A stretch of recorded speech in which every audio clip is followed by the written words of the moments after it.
আজকে সোমবারে tiffin box share করতে আবারও হাজির হয়ে গেলাম। আজকে তৈরি করে দিয়েছিলাম চিড়ের কাবাব।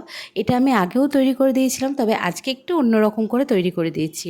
প্রথমেই চিড়ের কাবাবগুলো বানিয়ে নিয়েছিলাম, তারপরে ডিমের কোট করে নিয়েছি। তোমরা চাইলে এখানে ব্রেড গামসও ব্যবহার করতে পারো, তাহলে খেতে আরও ভালো লাগে। আমার কাছে ব্রেড গামস ছিল না, যার জন্য আমি শুধু ডিমের কোটটা দিয়েই করেছি। ভালো করে ভেজে নিতে হবে। গ্যাসটা আমি লোতে রেখে বেশ কিছুক্ষণ ধরে এটা ভেজে নিয়েছি। এই যে আমার সব ভাজা হয়ে গেছে, এবার টিফিনে প্যাক করে দেবো। একটু ঠান্ডা করে নিয়েছিলাম। আর আমি 2 রকম শেপে তৈরি করেছি।